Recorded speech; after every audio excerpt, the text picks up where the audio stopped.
So it is currently 10:30 at night. Kind of working late in the day here. So I've kind of started tearing into a few things that I've been not afraid to get into now that I'm an electronics technician, but little hesitant to get into. So I have the truck bar I have on now is a Raymarine E7 display, just a little 7-inch display, multi-touch. I've liked it. I've never had any issues with it. But Raymarine, you know, I as a marine technician don't deal with Raymarine people too much. I assume their support is pretty good. Their support online for software is pretty good, which leads me into, so here's where I kind of got set up. I'm going to see if I can help you see something. And I'm telling you, it's a mess. I'm just going to tell you right now, it's a mess. So here's everything we got. So I have this tank monitor that I got, NEMA 2000 compatible. And I got an adapter cable that goes in the CTUC NG, which CTUC NG is the Raymarine version of NEMA 2000. But kind of does the same stuff as long as the PGNs, which is the NEMA sentences, match up. Now, I was hoping I could plug it in and just see if I get it on the Raymarine plotter, because what I want to do right now is put this on the water tank, because we have no idea what level our water tank is. Full, halfway full, empty, close to empty? I have no idea. The only way you know is when the water pump just keeps going and never shuts off. So I'd like to put a tank monitor in there, and I was hoping I could just plug it in and just see if it comes up to make sure that the Raymarine display sees it. But kind of getting into it here, I'm thinking that this tank level monitor won't output anything until it's calibrated, which makes sense, because why would it output anything if it doesn't know what to output? So I've got to look, I got to research a few things, maybe get something so I can plug a computer into the NEMA 2000 network and go through the calibration process, which I don't think will be difficult. It's just something I have to do. What I'm hoping I can do is kind of roughly calibrate just here on the desk, because before I go through the trouble of running a NEMA 2000 cable all the way forward onto the water tank, which I'd have to go through a bunch of floorboards and stuff, I like to make sure that it works instead of going through all that trouble. So I'm going to see if I can kind of false calibrate it so it outputs something and see if it shows up on there. Tank sensor day 2. So I'm back from work and I got a USB 100 from Maritron. Let's see it right there. USB 100, again, still a mess. And I had it at work, and during lunchtime I took everything home with me this morning, or to work with me this morning, and then I got that and I plugged it all in on an NEMA 2000 network that we have at work, and I could see it, and I was able to calibrate it, and I just kind of temporarily calibrated it just at the shop just to give me something so I could get some sort of output out of it, because I want to make sure that it gets to the MFD back there, the Raymarine plotter back there. I want to make sure it works on there before I run a cable all the way from this station down the floorboards all the way up through the water tank, which is like all the way back there. So as you can see, I've got the Maritron N2K analyzer up, and I've got the PGNs listed. You can see, let's see, a little focus. Then you can see the fluid level says it's 82.824%, and I've got the sensor just hovering over a block of wood, temporarily calibrated. Oh, excuse me. And anyway, yeah, so I'm gonna go back there and see if it works. And if it does, Mariah will probably hear me hooting and hollering. So it works. It works. It's very exciting. A little bit frustrating at first, but right now it says 12% fresh water. You can see it's at right about 12%. So it works. So now I just have to mount the tank monitor, run the cable, the NEMA 2000 cable, and fill the tanks incrementally with a known gallon amount and calibrate it for our tank. And it should be good. Well, one hairball turns into another hairball. Working on the water tank and trying to get that sensor installed, I thought maybe the best place might be up on the bow. There's a place underneath the forward seat right there, where there's a lid for the water tank. And I kind of opened the access port for it and looked down there, and it does not see to the bottom of the tank, which is what I need for that sensor. So I knew there was another access for the water tank, which was right there, and this little hatch, that hatch, came off nicely, but I had to get all the way to the other side, which meant I had to take that off, which meant I had to take this panel out, which means I had to take the table out. So it's been an ordeal. Tuke is really interested in what the heck I'm doing, and hopefully I can get this cover off, get the sensor mounted onto it, and hopefully be okay. So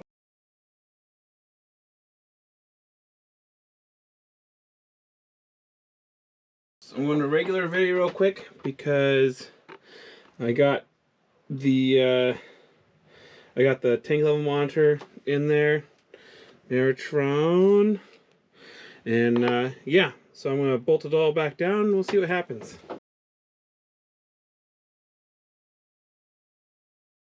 I got the cover back on with the tank sensor, level sensor, and now I just got to run a wire, an EMA 2000 wire back. It's going to run a cable run that goes under there along the engine compartment and back up. I'm going to make this super easy for myself, and I am going to make the NEMA 2000 come out over here so that I can easily get it again and I can put everything back together. So that's what I'm going to do. Shit.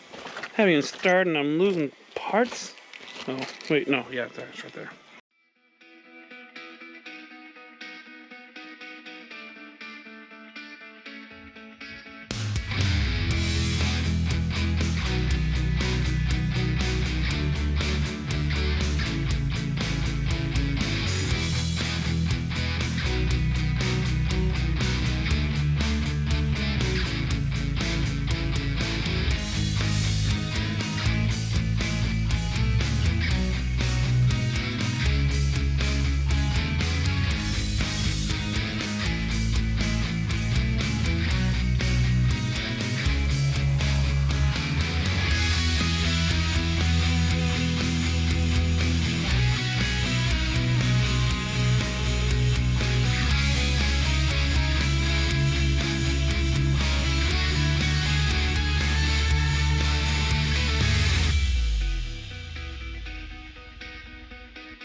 Well, the tank monitor is installed and we've done the calibration on it, filling up 5 gallons at a time, as you can see from the video, and calibrating it that way.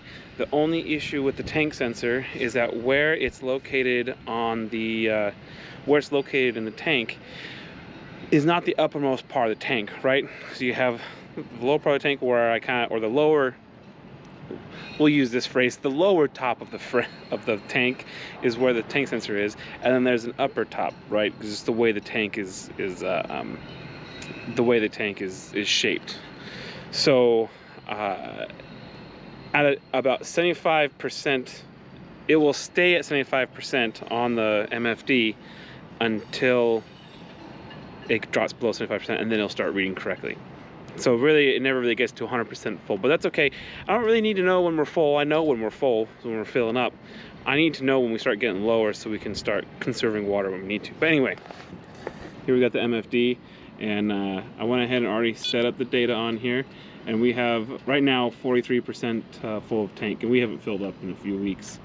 But yeah, and I think if I remember correctly, I put in percentage and a dial here for fresh water. So anyway, it works, which is good. We finally know. The fuel tank, I'm not gonna worry about that because we have the old way of measuring fuel. There's a stick that goes in the tank and you measure on the stick and it tells you how many gallons are inside. So I'm just gonna keep with that because tried and true, it works. And that's the only tank we're worried about, is the water tank. Oh, good afternoon. Sorry for the bomb that went off in here. It's we had a big Amazon order and a couple other things come in that's very exciting that we'll show in a video, I'm sure. I got something in today that's kind of exciting. Maybe you recognize. We got a radar. Now, I bought the mount for it, which is over there in that mess. And yeah, I got this today. So we have a radar, a Raymarine radar that will plug in to my chart plotter. And yeah, so I'm gonna unbox it here, see if I can get a video of it, and hook it up to the scan strut that's in this box down here. And I kind of want to just test fit to see how it's going to fit, because I had a plan that if I was going to have enough room on the scan strut, I was going to put the AIS antenna on that too. And if I can't do that, then I need to figure out something else for the AIS antenna. So, excuse me. That's what I'm gonna do. I'm gonna unbox it real quick. Here is the scan strut, and this will mount on the mast just like this, with the mast right over here, and the radar will sit right here. So, or I'm sorry, upside down, like this. So I'm gonna just test fit the radar on there and see, because I was thinking maybe I might have room to put the AIS antenna right up against here, but I looked at the radar today at work, and it's a little bigger than I thought it was gonna be, which is fine. But yeah, we're gonna test it out. Excuse me, because the sun's right in my face, but we'll see. Radar. Quantum. Bigger than I thought it was gonna be.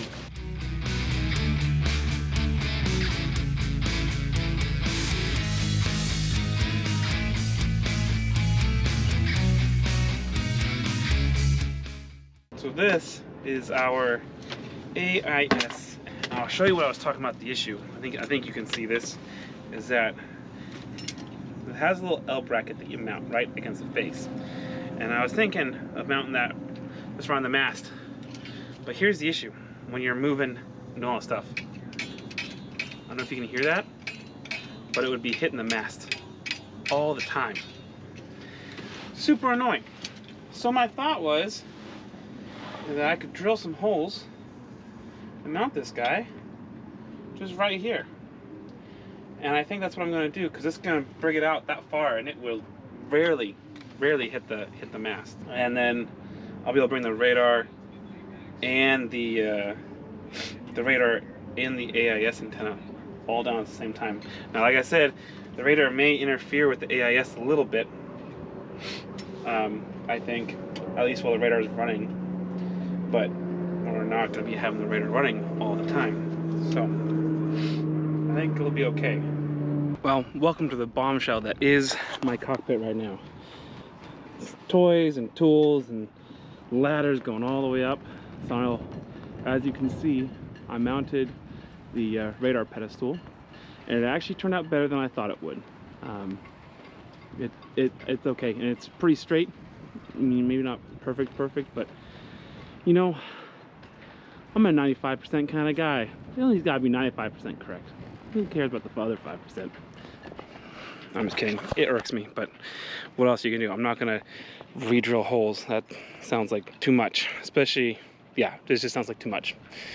So now I've got to run cable up there. I'm just gonna let it dangle, and then I'll secure it later today.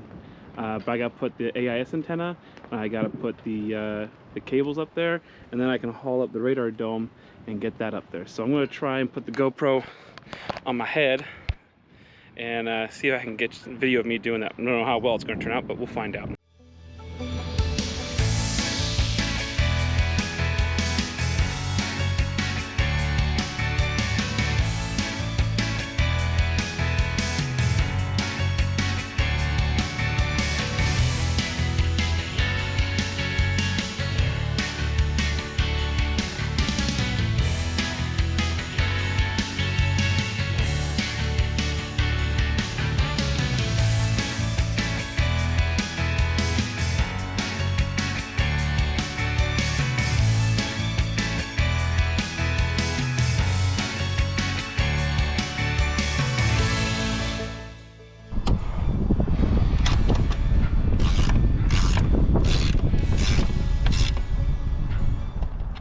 So yesterday, got the radar mounted, and it looks pretty good. Wires ran down the side. It's not the prettiest run, but it's there. The wires come down here, and now they're just coiled up here. And now I gotta run some cable and figure out some stuff. So I'm gonna explain stuff to you here a little bit. So the AIS antenna wire, the black one over there, needs to go straight down and back over to the AIS transceiver. That's easy enough. The radar power and data cable both need to go inside this nav pod right here. This is that was a nav pod. And I'll show you the wires I have sitting here that are disconnected right now. So we have the command mic for the radio. We have the power and data cable for the Raymarine MFD. We have the C-Talk NG or NEMA 2000 cable. We have the C-Talk cable, which goes to this guy right here. And all that goes down in here. And if you look where I made that pass-through down there, right there, right there. Just below that is where the last owner did their data connections and power connections, and then he has a power cable going up to the breaker. And I don't really like that. I don't like having butt splices down in places like that where it's damp and wet and all that stuff. So I'm going to remove all that, run new data cable, and run a power cable, just a single power cable, up into here. And then here, I'm going to take this off for you. And then once we are inside here, I'll have a terminal strip that's for power and a terminal strip that's for data, or one terminal strip that will hold both, and I'll label it all. And that's the plan for today. All the holes drilled around it for the screws. Got one screw in there. I'm just putting the rest of it in, so that's what I'm doing now. I've got all the cables ran into a nice waterproof block back here. I can't see any holes, so it should be okay. Let me show you what I got going on over here. So here we have, this is for the NEMA data coming out of the MFD. This is for a switch or power for the compass red LED light. You know, here's radar data, radar power, the C-Talk NG NEMA 2000, the power coming in that will power the radar and the MFD and everything else that needs power in here. I did have to cut, because I was dumb and didn't even think that this guy wouldn't fit through here. And this is the mic command extension. So I am going to connect those back together and mount this guy over here. And that will be that. I just realized that I may have had some technical difficulties filming a video of me wiring it up. Because when I pressed the record button, it started recording again. So did it stop recording? You know, I'm not entirely sure. So we're gonna power everything up and see if we have radar now, and I'm super excited for this. Now there's daylight. You can see back there, it looks really nice. And I got my switch, which is off. It's all good. Let's see what happens. Oh, it's in standby. Here we go. All right, and we have radar. Yeah.